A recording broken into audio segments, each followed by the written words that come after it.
நாமம் மகிமைப்படும்படியாக.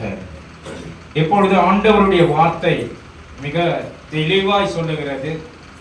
செப்பனியா புஸ்தகம் 3:20, பூமியில் உள்ள சகல ஜனங்களுக்குள்ளும் நான் உங்களை கீர்த்தியும் புகழ்ச்சியுமாய் வைப்பேன் என்று கர்த்தர் சொல்லுகிறார். அல்லேலூயா. பூமியில் உள்ள சகல ஜனங்களுக்குள்ளும் நான் உங்களை கீர்த்தியும் புகழ்ச்சியுமாய் வைப்பேன்.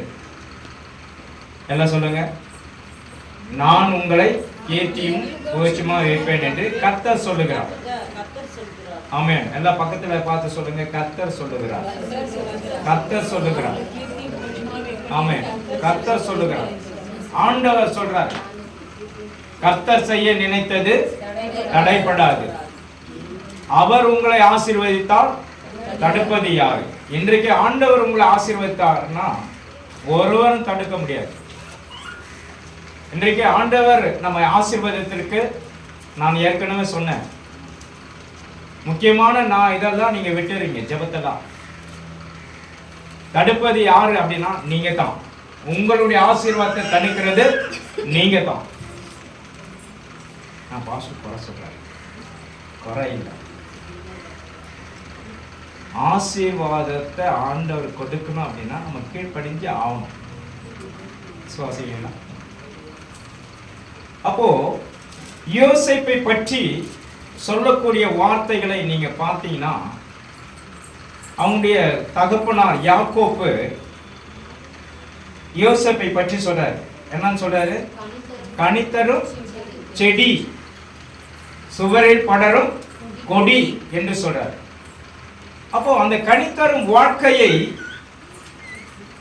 அவன் அனுபவிப்பதற்கு எவ்வளவு காலம் ஆயிற்று சொல்லுங்க. அந்த கனித்தரும் வாழ்க்கையை அனுபவிப்பதற்கு எவ்வளவு காலம்? 13 வருஷம் காத்திருந்தான். வாலிப வயசுல சிறைச்சாலையில் இருந்தான். சிறையில இருந்தான். 17 வயசுல சிறையில இருந்தான். அப்போ எந்த அளவுக்கு அவன் பாதிக்கப்பட்டிருப்பான், எந்த அளவுக்கு ஜனங்களால் வெறுக்கப்பட்டிருப்பான், எவ்வளவு துன்பத்தை அனுபவிச்சிருக்கான், எவ்வளவு பாடு அனுபவிச்சான். அந்த பாடுகளின் மத்தியில ஆண்டவர் அவனோட கூட இருந்தாரா இல்லையா? இன்றைக்கு தேவ ஜனமே, இன்றைக்கு நீங்க நினைச்சுட்டு இருக்கீங்க, பாடுகள் மத்தியில தான் ஆண்டவர் கூடவே இருப்பார். எத்தனை பேர் விசுவாசிக்கிறீங்க? பாடுபடும் போது, நீ வேதனைப்படும் போது, நீ துன்பப்படும் போது நான் உன்னோடு கூட இருக்கிறேன் என்று சொல்லியிருக்கிறான். ஆண்டவருடைய பிள்ளைகளாய் நாம் இருக்க வேண்டும். அவரை துதித்துக் கொண்டே இருக்க வேண்டும். அவர் பாருங்க, ஆண்டவர் கூட இருந்ததுனால தான் ஒரு சொப்பன சொல்றதுக்கு கூட அவனுக்கு தகுதி இருந்தது. சொப்பனத்தின் மூலமாக வெளிப்பாடை வெளிப்படுத்தினான். வெளிப்படுத்தும் பொழுது அந்த சங்கீத அதாவது வெளிப்படுத்தினதுனால அந்த யாரு பானபாத்திரக்காரனுடைய வாழ்க்கையில சொப்பனம் ஏற்பட்டதை அவன் கரெக்டா தெளிவா சொல்றான். இதெல்லாம் இது இவ்வளவு ஆச்சரியமாக, அப்பனா இவனுடைய தேவன் தெரியல. இன்னைக்கு உங்க வார்த்தை மூலமா தான் உங்களுக்கு விடுதலை கிடைக்க போகுது. எத்தனை பேர் விசுவாசிக்கிறீங்க? அல்லேலூயா. உங்களுடைய வார்த்தை மூலமாக, உங்களுடைய எண்ணத்தின் பிரகாரம் தான் விடுதலை கிடைக்கும். எத்தனை பேர் விசுவாசிக்கிறீங்க? நம்முடைய எண்ணத்தை, எண்ணம் என்பது ஒரு கதவு, நம்முடைய உள்ளம் என்பது ஒரு கதவு. அந்த கதவுக்குள்ள நல்லதை நாம் என்ன பண்ணணும்? ஏற்றுக்கொள்ளணும். கெட்டதை வெளியே அனுப்பினே இருக்கணும். நல்லவை உள்ள புகணும், வெளியே வேண்டாதவை வெளியே அனுப்பணும். கொஞ்சம் ஜோடிச்சு வச்சோம் அப்படின்னா பிசாசனமும் உள்ள வந்துடும். கொஞ்சம் பெருமைப்படுத்தினோம் அப்படின்னா பிசாசனமும் உள்ள வந்துடும். ரொம்ப ஜாக்கிரதையா இருக்கணும். அதுதான் நீங்க வாசிங்க கலாத்தியர் புஸ்தகம் 5ஆம் அதிகாரம்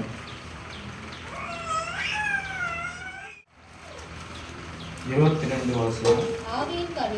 ஆவியின் கனியோ அன்பு, சந்தோஷம், சமாதானம், நீடிய பொறுமை, தயவு, நற்குணம், விசுவாசம், சாந்தம், இச்சை அடக்கம்.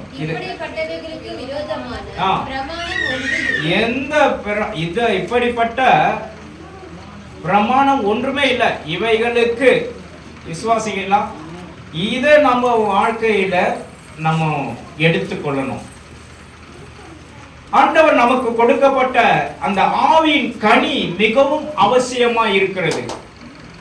ஆவியின் கனி ஒவ்வொருவருக்கும் தேவைப்படுகிறது. விசுவாசிகளுக்கு, கிறிஸ்தவர்களுக்கு தேவைப்படுகிறது. விசுவாசிக்கிறீங்களா? ஆவியின் கனி மிகவும் அவசியம். அந்த ஆவியின் கனியை பற்றி தான் யாருக்கு இருந்தது? யோசேப்புக்கு இருந்தது. அதுதான் சங்கீதம் 1ஆம் சங்கீதத்துல சொல்லப்பட்டு இருக்கிறது. துன்மார்க்கனுடைய ஆலோசனையில் நில்லாமலும், பரியாசக்காரன் உட்காரும் இடத்தில் உட்காராமலும்,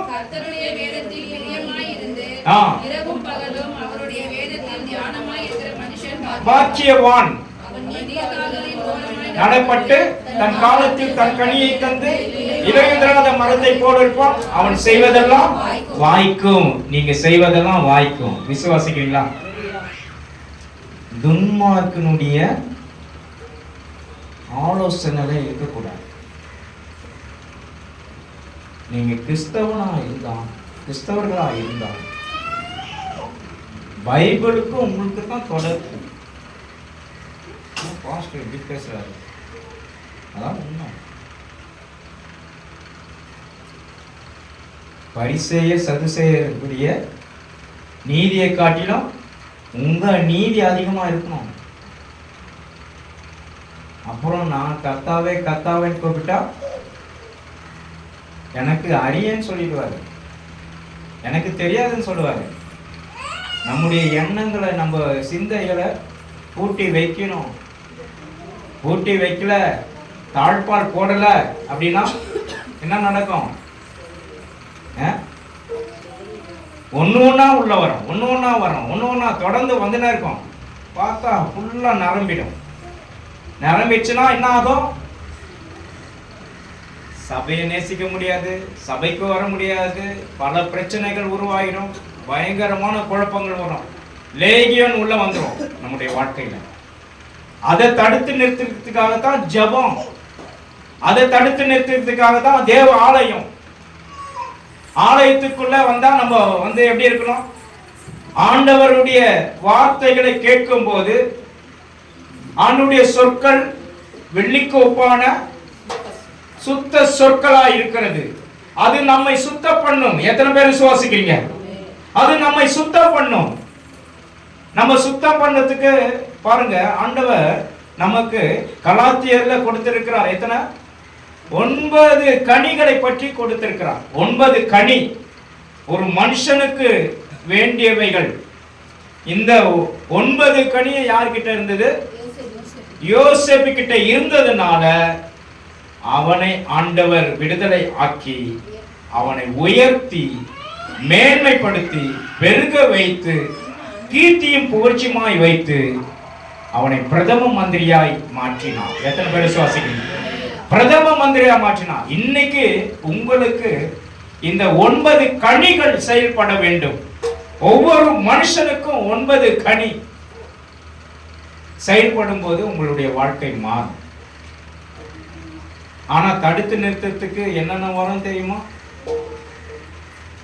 அதே நீங்க வாசிச்சு பார்த்தீங்கன்னா கலாத்தியர்ல மாம்சத்தையும் ஆசை இச்சைகளையும் சிலுவையில் அறைந்திருக்கிறார். ஆவியினாலே பிழைத்திருந்தால் ஆவிக்கேற்றபடி நடக்கவும் கடவும். வீண் புகழ்ச்சி விரும்பாமல் ஒருவரை ஒருவர் கோபம் ஊட்டக்கூடாது, பொறாமை கொள்ளக்கூடாது. ஆமென், அல்லேலூயா. கோபம் மூட்டக்கூடாது, பொறாமை கொள்ளக்கூடாது. இன்னைக்கு ஒருவருக்கொருவர் சண்டை, பகை, பிரச்சனை, போராட்டம், மார்க்க பேதங்கள், வீண் புகழ்ச்சி.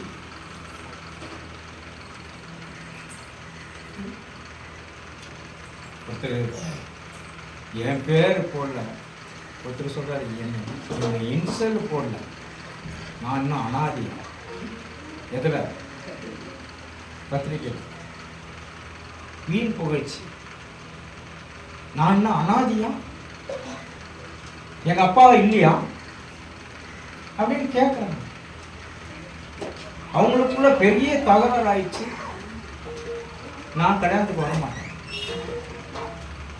சித்தப்பா சொல்றாரு, நான் கல்யாணத்துக்கு வரேன். பாருங்க, வீண் புகழ்ச்சி, வீணான காரியங்களுக்கு என்ன பண்றாங்க? தன்னை அர்ப்பணிச்சிடறாங்க. உலகத்துக்குரியவர்கள். இன்னைக்கு தயவு செய்து அப்பேற்பட்ட காரியங்கள் எல்லாம் நம்மளுடைய மனசுல வைக்கக்கூடாது. 17 கிரியைகள் உள்ள இருக்கிறது, உலக கிரியைகள். இதை மேல நீங்க படிச்சு பாருங்க, அது உங்களுக்கு காண்பிக்கும்.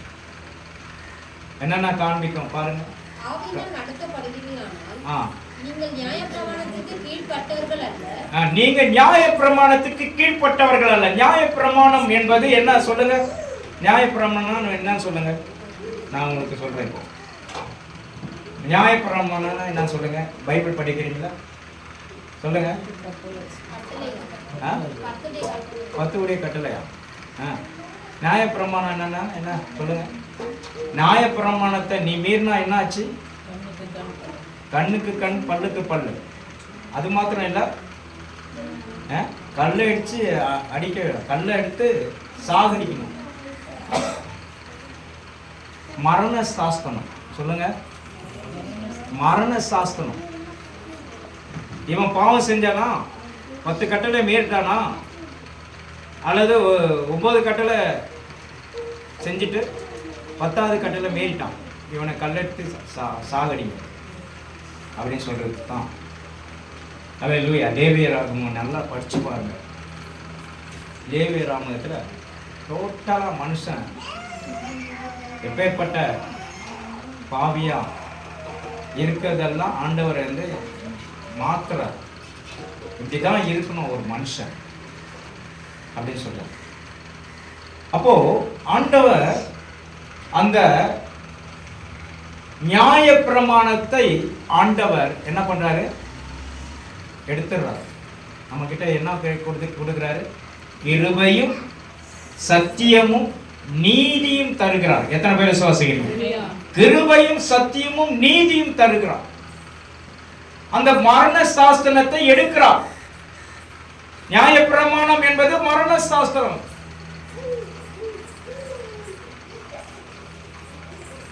ஆண்டவர் சொல்றார், அதுதான் என்ன சொல்றார்?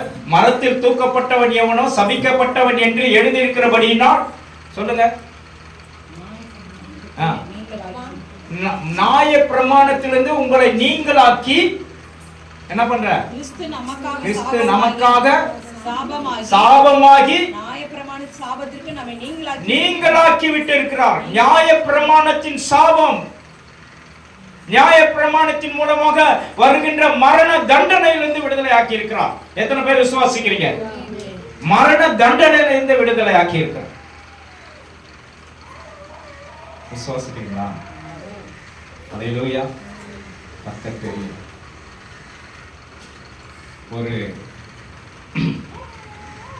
ஒரு கப்பல், அதாவது ஒரு லண்டன்ல இருந்து ஒரு கப்பல் அடிக்கடி சரக்கு கொண்டு வரணும். அதில் கூலி ஆட்கள் வந்து நிற்பாங்க. ஏன்னா அதில் உள்ள சரக்கு அந்த லோடு மேன்ஸ் வந்து கொண்டு வந்து அந்த கப்பலில் இருக்கிற லோடெல்லாம் எடுத்து இறக்கி நிற்பாங்க. அப்போது ஒரு பாதிரியா ஜனங்களுக்கு சுவிசேஷம் அறிவிக்கணும்னு சொல்லிட்டு அவர் நின்று நிற்பாங்க. அப்போ ஒரு சிலர் வந்து வெயிட் தூக்குறவங்களுக்கு இவர் சப்போர்ட் பண்ணுவாங்க. இவரும் சப்போர்ட் பண்ணும்போது அந்த கப்பலுக்கும் அந்த துறைமுகத்தில் வந்து நிற்கும்போது தடை இது இருக்கும், பலகை போட்டிருப்பாங்க. கப்பலுக்கும் தடைக்கும் போட்டிருக்கும் போது ஒருத்தன் பார்த்துனே இருந்தான், ஒரு ஆர்எஸ்எஸ்காரை பார்த்துட்டு என்ன பண்ணியிருக்கான், இவர் வெயிட்டை தூக்கின்னு வரும்போது அந்த பலகையை எடுத்து விட்டு ஒப்புன்னு கீழே விட்டுட்டான். இவர் ரொம்ப வேதனைப்பட்டவர். திருப்பி அந்த சரக்கை கையில் பைபிளை பத்திரமா இது பண்ணின்னு ஒன்றுமே நனையாத எடுத்துட்டு வந்தான். அதுக்கப்புறம் அந்த தள்ளி விட்டான் பாருங்க, அவனே திருப்பி அவருக்கு வந்து என்ன பண்ணான், அவரை வந்து மீட்டு கொண்டு வந்து கரையில் விட்டுட்டு, ஐயா கோச்சிக்காதீங்க, தப்பு செஞ்சுட்டார் அப்படின்னு சொல்லிட்டு மன்னிப்பு தருவான்.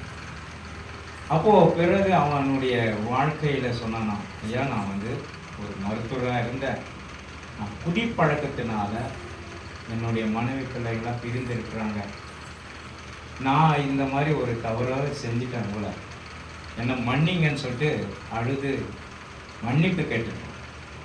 மன்னிப்பு கேட்ட பிறகு அவனுக்காக ஜெபிக்கும் போது அவன் ஆண்டவரை ஏற்றுக்கொண்டான்.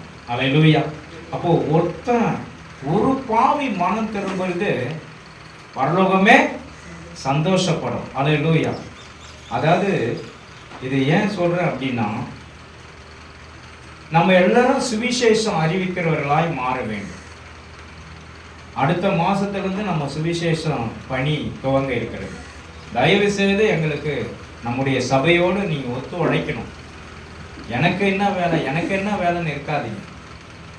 என்ன சொல்லுங்க, சுவிசேஷத்துக்கு ஒத்து உழைங்க. உங்களுக்கு சுவிசேஷ பணி செய்வதற்கு கற்றுக் கொடுக்க ஆட்களை நாங்கள் வர வைக்கிறோம். அதற்குரிய நேரத்தை நாம் ஒதுக்கி 2வது வாரத்தில் ஞாயிற்றுக்கிழமையில் மாலை ஒரு 3 மணிக்கு நம்ம கூடி ஜெபம் பண்ணி ஒவ்வொரு ஏரியாவில் போயிட்டு நம்ம ட்ராக்ஸ் மினிஸ்ட்ரி கொடுக்கணும். கர்த்தர் உங்களை நேசிக்கிறார், கர்த்தர் உங்களை நேசிக்கிறான்னு கொடுங்க. நான் வந்து இந்த இது பண்ணி நான் ஆர்வம் மற்ற பாஸ்டர்ஸ் வந்து அனௌன்ஸ் பண்ணியிருக்கோம். சுவிசேஷ பணியை நம்ம செய்யலாமா? பாண்டிச்சேரி போய் பண்ணலாமா? மரக்காணம் போகணும் ஒரு வாட்டி. யார் வந்து மரக்காணம்? நீங்கள் வந்தீங்களா? வேற யாரும் வந்து திவ்யா வந்துதான். அதை மாதிரி மரக்காணத்தில் அந்த பாஸ்ட்டு கூப்பிட்டுங்கிறாரு, தயவுசெய்து நம்ம போகலாம். போயிட்டு அங்கே கிராம பகுதியில் போய் நம்ம வந்து ட்ராக்ஸ் மினிஸ்ட்ரி பண்ணலாம். வருவீங்களா? பாஸ்டர் உங்களுக்கு தான் வேலை இல்லை, அந்த மாதிரி தான் இருக்கு. நீங்க பார்க்கறத பார்த்தா ஒரு நாள் ஆண்டவருக்காக உங்களை செலவு பண்ணனா, ஒரு நாள் தான், ஒரு நாள் ஆண்டவருக்காக செலவு பண்ணனா நம்ம எப்படி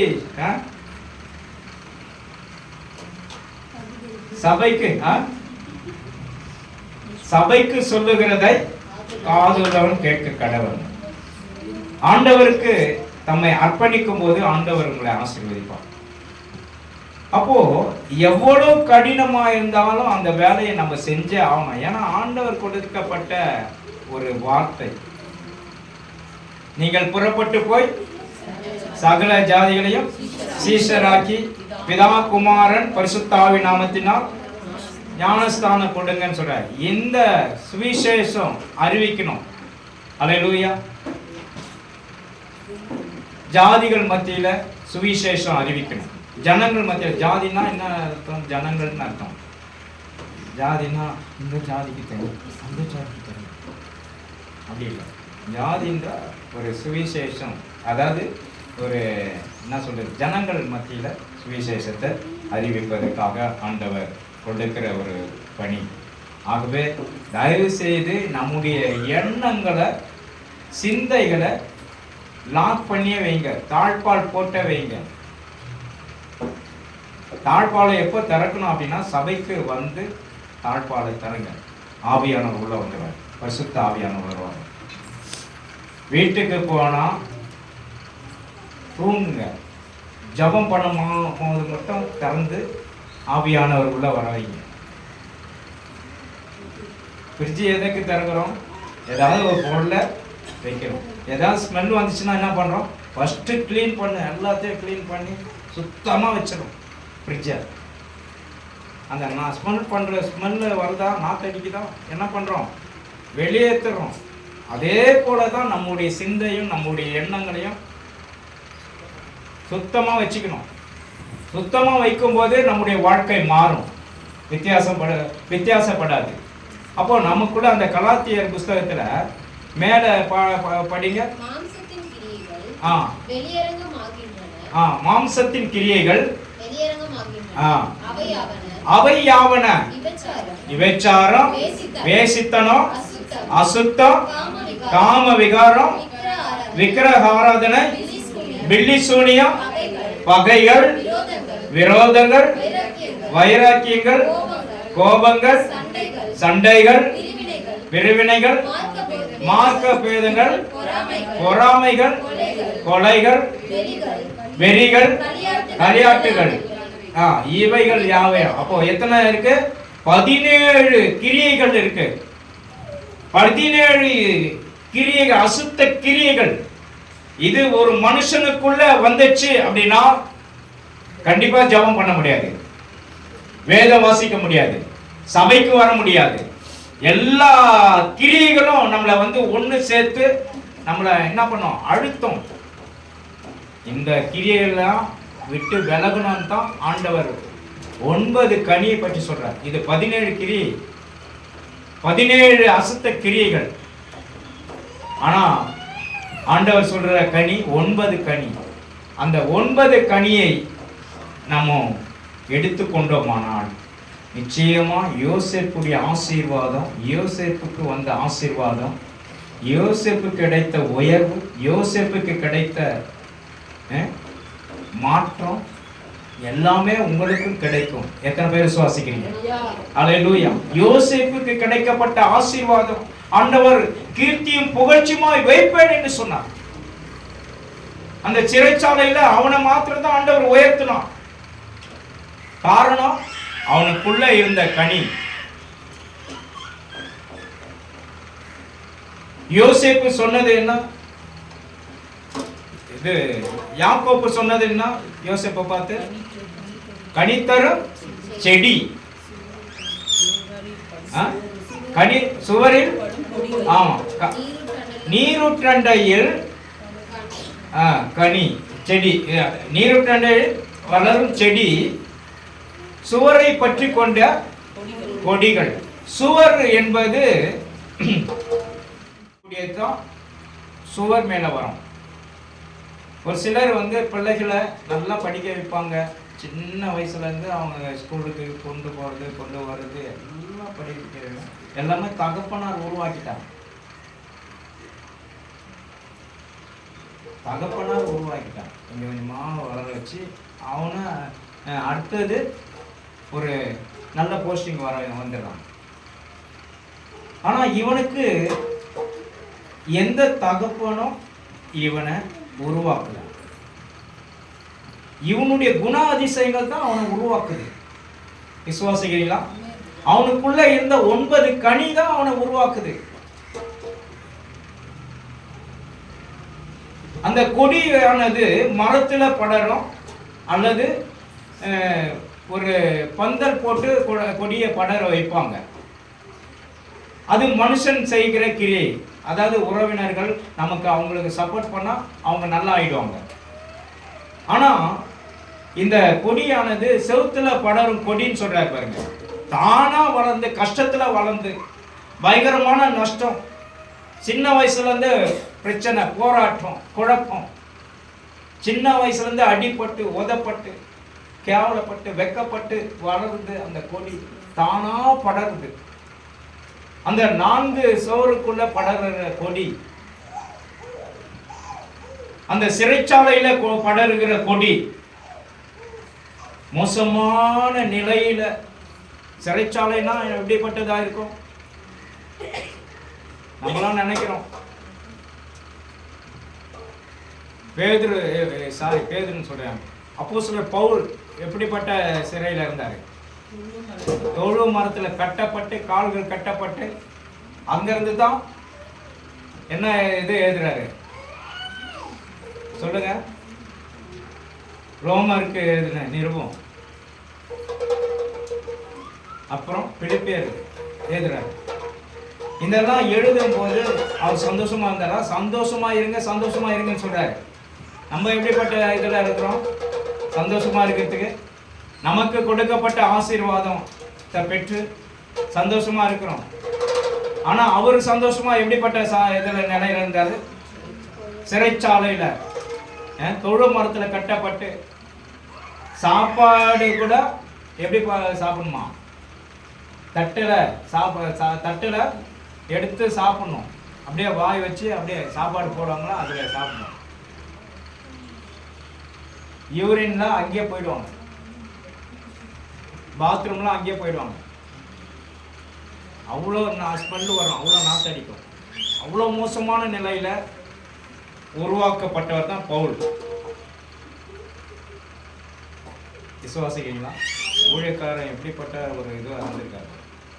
மோசமான நிலையில கொண்டு வர போகப்பட்டார். அதே போலதான் யோசேப்பு கூட. ஆனாலும் அவருடைய குணாதிசயங்கள் மாறவில்லை. எத்தனை பேர் விசுவாசிக்கிறீங்க? அவருடைய குணாதிசயங்கள் மாறல. 9 கனியை பற்றி சொல்லும் போது ஆச்சரியமாயிருக்கு. 9 கனி. அவன் நீரோடங்களில் கனித்தரும் செடியா இருக்கிறான். அதுதான் 1ஆம் சங்கீதத்தில் சொல்லப்பட்டிருக்கிறது. இரவும் பகலும் தியானமா இருக்கிற மனுஷன் பாக்கியவான், அவன் செய்வதெல்லாம் வாய்க்கும். கர்த்தருடைய வேதத்தில் பிரியமாயிருந்து இரவும் பகலும் பாக்கியவான், நீர்கால்களின் ஓரமாய் நடப்பட்டு தன் காலத்தில் தன் கனியை தந்து இலையுதிராத மரத்தை போல இருப்பான். அவன் செய்வதெல்லாம் வாய்க்கும். அல்லேலூயா. நீங்க செய்வதெல்லாம் வாய்க்கும் என்று சொல்லணும்னா நீங்க ஆண்டவருக்கு 9 கனிகளை கொடுக்கிறவர்களா இருக்கணும். வரங்களை ஆண்டவர் கொடுப்பார் உங்களுக்கு. நீங்க கனி கொடுக்க ஆரம்பிச்சுட்டா வரங்கள் ஆட்டோமேட்டிக்கா வரும். விசுவாசிக்கிறீங்களா? அந்த ஆவிக்குரிய கனியில நாம் தளர்ந்து போயிடக்கூடாது. ஆவிக்குரிய கனி மிகவும் அவசியமானது. கர்த்தர் நம்மை கொண்டு பெரிய திட்டங்கள் வச்சிருக்கிறார். இந்த 17 கிரியைகளுக்காக சொன்ன அதெல்லாம் நம்மள என்ன பண்ண கூடாது, அதெல்லாம் எடுத்து ஓரம் கட்டணும், வெளியே வரணும். பழையவைகள் ஒழிந்தன, எல்லாம் புதிதாய் மாறின என்று சொல்லப்பட்டிருக்கிறது. விசுவாசிக்கிறீங்களா? எல்லாம் புதிதாய் மாறின. ஒவ்வொரு மனுஷனுக்கும் இப்பேற்பட்ட கிரியைகள் இருக்கும். ஆனாலும் எடுத்து போடுங்க. கனி உள்ள வாழ்க்கை வாழ கற்றுக்கொள்ளுங்க. கர்த்தர் உங்களை ஆசீர்வதிக்க வல்லமை உள்ள தேவனா இருக்கிறார். எத்தனை பேர் விசுவாசிக்கிறீங்க? கனி உள்ள வாழ்க்கை. அதுக்கப்புறம் உங்களை மாதிரி பலசாலி யாருமே இருக்க முடியாது. விசுவாசிக்கிறீங்களா? அதற்காக தான் இந்த சபைக்கு கொண்டு வந்து உங்களை பழுது போனது, ரிப்பேர் ஆனது எல்லாத்தையும் கொண்டு வந்து உங்களை சரி பண்றது தான் சபை. விசுவாசிக்கிறீங்களா? அல்லேலூயா. ஓடாதது ஓடுறது, அதுதான் நான் சரீரம் சரியில்லையா, சபைக்கு வா, ஜபத்தின் மூலமாக ஆண்டவருடைய ஆசீர்வாதத்தை பெற்றுக்கொள். கர்த்தருடைய வார்த்தையை நீ கேட்கும் போது எப்படிப்பட்டவங்களா இருப்பீங்க? அதாவது 7 தரம் உருக்கப்பட்ட வெள்ளிக்கு ஒப்பான சொற்களை நீ சேவிக்கும் போது அல்லது நீங்க அதை கேட்கும் போது நீங்களும் மாறுவீங்க, நீங்களும் மெருகூட்டுவீங்க. கர்த்தர் உங்களை ஆசீர்வதிக்க வல்லமை உள்ள தேவனா இருக்கிறார். எத்தனை பேர் விசுவாசிக்கிறீங்க? ஒருவர் போய் கேட்டாராம்,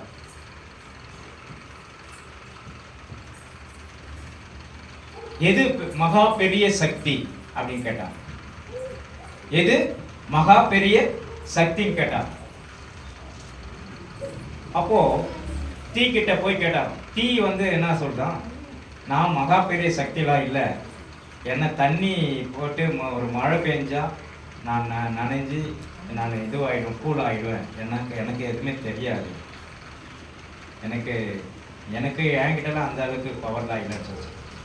ரெண்டாவது வந்து தண்ணி கிட்ட போய் கேட்டாங்க, நீங்கள் தான் தண்ணி நெருப்பையே அழிக்கிறீங்க, நெருப்பையே நீங்கள் வந்து இதுவாக்குறீங்கன்னா அப்போ உங்கள் தண்ணி கிட்ட தான் பவர் இருக்கு அப்படின்னு சொல்லிட்டு சொன்னாங்க. பவர் இருக்குன்னு சொன்னோம். அவர் அது சொல்லிச்சான், தண்ணி சொல்லிச்சான், எனக்கு மேலே சூரியன் இருக்கிறது, சூரியன் ஒரு பவர் வெளிச்சத்தை வெயில அனுப்பிச்சுன்னா அந்த தண்ணியெல்லாம் எவாப்ரேட் ஆகிடும், அந்த தண்ணியெல்லாம் மேலே போயிடும், அதனால என்கிட்ட பவர் இல்லைன்னு சொல்லிச்சான். அப்போ தண்ணியும் இல்லை. சூரியன் கிட்ட போய் கேட்டார், நீ தான் மகா பெரிய சக்தியாம அப்படின்னு சொன்னாராம். அப்போ அவரு அது என்ன சொல்லுதான், ஐயோயோ நான் வந்து மகா பெரிய சக்தி இல்லை, நான் அப்படிதான் நினைச்சேன், சூரியன் வந்து எல்லா உலகத்துக்கும் காண்பிக்கிற ஒரு ஒளியா இருக்கிற நான் பயங்கரமான ஒரு சுடர் அப்படின்னு சொல்லிட்டு நான் நினைச்சேன், ஆனா என்கிட்ட அந்த பவரை கொடுக்கல அப்படின்னு சொன்னான். அப்போ அது என்ன, அப்போ உனக்கு என்ன, உன்னை அழிக்கிறதுக்கு உன்னை மறைக்கிறதுக்கு என்னன்னு பார்த்தா மேகத்தை ஆண்டவர் கொடுத்துருக்காரு. மேகத்துக்கிட்ட கூட கேட்டாங்க, நீ சூரியனே நீ மறைக்கிறனா அப்போ உனக்கு இதுக்குள்ள எவ்வளோ பெரிய மகா பெரிய சக்தி இருக்கும் அப்படிங்க. ஐயோ எனக்கு மகா பெரிய சக்தி எனக்கு என்கிட்ட இல்லை, காற்றுக்கிட்ட தான் இருக்குன்னு சொன்னான். ஏன்னா நான் காற்று வந்து என்னை அடித்தா நான் களைஞ்சு போயிடுவேன். காற்றுக்கிட்ட போய் கேட்டாராம், நீ தான் மகா பெரிய சக்தியாம, நீ தான் மகா பெரிய சக்தியாம அப்படின்னு சொல்லிட்டு கேட்டான். காற்று சொல்லிச்சான், நான் போய் காற்று அடிப்பேன், மலை மேலே வந்து என்ன ஆகும், மோதி முட்டி திருப்பி தாழ்ந்து போயிடுவேன், எனக்கெல்லாம் சக்தி இல்லை, மகா பெரிய சக்தி இல்லைன்னு சொல்லிட்டான். அந்த மலை கிட்ட போய் கேட்டாராம், மலையே நீ மகா பெரிய சக்தியா இருக்கிறிய, உன்னை ஒருவரும் அழிக்க முடியாது போல, அதுக்கு நான் உன்கிட்ட வந்து கேட்குறேன். அந்த சக்தி அந்த மலை சொல்லிச்சான், நானும் அப்படித்தான் நினைச்சேன், நான் ஒரு மலையா இருக்கிறேன், அந்த மலையை யாருமே அழிக்க முடியாதுன்னு நினைச்சேன், ஆனா மனுஷர்கள் எனக்கு பாம்பு போட்டு அழிச்சிடுறாங்க, மனுஷர்கள் பாம்பு போட்டு அழிச்சிடுறாங்க அப்படின்னு சொல்லிச்சான். அப்போ நான் அதுல எனக்கும் அதுக்கும் சம்மந்தமே இல்லை, மகா பெரிய சக்தி என்கிட்ட இல்லை அப்படின்னு சொன்னேன். அப்போ மனுஷன்கிட்ட போய் கேட்டாங்க, மனுஷன்கிட்ட கேட்டா, ஐயா மனுஷன்கிட்ட கேட்ட உடனே மனுஷன் சொன்னானா, எனக்கு வந்து நானும் மகாவை எல்லாத்தையும் கண்டுபிடிக்கிறேன், எல்லாத்தையும் உருவாக்குறேன், எல்லாத்தையும் இது பண்றேன், ஆனா ஒரு மரணம் என்று எனக்கு வந்துடுச்சு அப்படின்னா, அல்லது வியாதி என்று வந்துச்சுன்னா நான் மரணத்துக்கு என்ன பண்றேன், கீழ்ப்படிய வேண்டியதாயிடுது, மரணம் எங்களை கொள்ளுது அப்படின்னு சொன்னாங்க. அப்போ மனுஷன் வந்து அப்படிப்பட்ட ஒரு காரியங்களை சொல்றான். அப்போ மகா பெரிய சக்தி எங்ககிட்டயும் இல்லை அப்படின்னு சொன்னாங்க. அப்போ யாரு இது, மரண கிரியை கிட்ட போய் கேட்குறான், சாவு கிட்ட கேட்குறான். அப்போ மரணமே நீ இப்பேற்பட்ட சூழ்நிலையில எல்லாவற்றையும் அழிக்கிற, எல்லாவற்றையும் இது பண்ற, மனுஷனையே நீ அழிக்கக்கூடிய வல்லமை இருக்கு உனக்கு, உனக்கு மகா பெரிய சக்தி உனக்கு இருக்கு அப்படின்னு சொல்லு. ஆமா எனக்கு இருக்கு, எல்லா மனுஷனையும் நான் வந்து அடக்கி மரணத்துக்கு கொண்டு வந்துடுவேன், ஆனா என்ன அடக்கிறதுக்கு ஒரு மனுஷன் இந்த பூமியில பிறந்து இருக்கிறார், அவர்தான் இயேசு, அவர்தான் இயேசு என்று சொன்னாங்களாம். அல்லேலூயா, அவர்தான் இயேசு. அந்த தெய்வத்தை யாராலையும் அடக்க முடியாது. அதுதான் சொல்றாரு, மரணமே உன் கூர் எங்க, பாதாளமே உன் ஜெயம் எங்க. அல்லேலூயா, ஆண்டவர் எல்லாவற்றையும் அடக்கி ஆளக்கூடியவர் நம் ஆண்டவராகிய இயேசு. எத்தனை பேர் விசுவாசிக்கிறீங்க? எல்லாவற்றையும் சாதிக்கக்கூடியவர் இயேசு, எல்லாவற்றிலும் ஆற்றல் உடையவர் இயேசு. அந்த ஆற்றலை நாம் பெற்றுக்கொண்டால், அந்த அல்லேலூயா 9 கனிகளை பெற்றுக்கொண்டால், உங்களை தவிர பலசாலி யாருமே கிடையாது. எத்தனை பேர் விசுவாசிக்கிறீங்க? உங்களை தவிர பலசாலி யாருமே கிடையாது. கர்த்தர் உங்களை ஆசீர்வதிக்க வல்லமை உள்ள தேவனாய் இருக்கிறார். கனித்தரும் செடிகளாய் நாம் வளர வேண்டும், படர வேண்டும், கொடியா இருக்க வேண்டும். அல்லேலூயா, அந்த கீர்த்தியும் புகழ்ச்சியுமாய் வைப்பேன்னு சொல்றாரு. உங்களை தான் ஆண்டவர் சொல்றார். அல்லேலூயா, உங்களுக்குள்ள இருந்த பாடுகள், பலவீனங்கள், போராட்டங்கள், வியாதிகள் எல்லாவற்றையும் விலக்கி எல்லா அடிமைத்தனத்திலிருந்து உங்களை நீக்கி கொண்டு வந்து உங்களை ஆண்டவர் கீர்த்தியும் புகழ்ச்சியுமாய் இந்த வருஷம் முழுவதும் உங்களை காத்து வழி நடத்த அவர் வல்லமையுள்ள தேவனாய் இருக்கிறார். எத்தனை பேர் விசுவாசிக்கிறீங்க? ஆமென் சொல்லுங்களேன். எல்லாரும் கரங்களை தட்டி தேவனை மகிமைப்படுத்துவோமா? ஹல்லேலூயா. ஆண்டவர் உங்களை மகா பெரிய சக்தியாய் அவரை சார்ந்து வாழ்கிறவர்கள். ஹல்லேலூயா. ஆண்டவர் சொல்றாரு, நானே திராட்சை செடி, நீங்கள் எல்லாரும் கொடிகள் என்று சொல்றார். அப்போ அவரை சார்ந்து வாழ்கிறவர்களுக்கு அழிவில்லை. விசுவாசிகளா? அவரை சார்ந்து வாழ்கிறவர்களுக்கு பலவீனம் தாக்காது. அவரை சார்ந்து வாழ்கிறவர்களுக்கு எந்தவித கஷ்டமும் வராது, நஷ்டமும் வராது, எந்த வியாதியும் உன்னை தொடாது. எத்தனை பேர் விசுவாசிக்கிறீங்க? கர்த்தர் உன்னை கொண்டு பெரிய காரியங்களை செய்ய அவர் வல்லமை உள்ள தேவனாய் இருக்கிறார். ஆண்டவருக்கு தம்மை அர்ப்பணிங்க, கர்த்தருக்கு ஒப்பு கொடுங்க, கர்த்தர் உங்களை ஆசீர்வதிப்பார். ஹல்லேலூயா. நம்ம எல்லாரும் கண்களை மூடி ஜெபிப்போம், எழுந்து நிற்போம். கர்த்தர் உங்களை ஆசீர்வதிப்பார். ஆண்டவருடைய நாம மகிமைக்காக ஸ்தோத்திரம். கர்த்தாவே, இந்த நாளில் இந்த கிருபை, இரக்கம், தயவு சூழ்ந்து கொள்ளும்படி ஜெபிக்கிறேன். ஒவ்வொருவருடைய ஆசீர்வாதத்தை அனுப்ப முடியாது ஜெபிக்கிறேன்.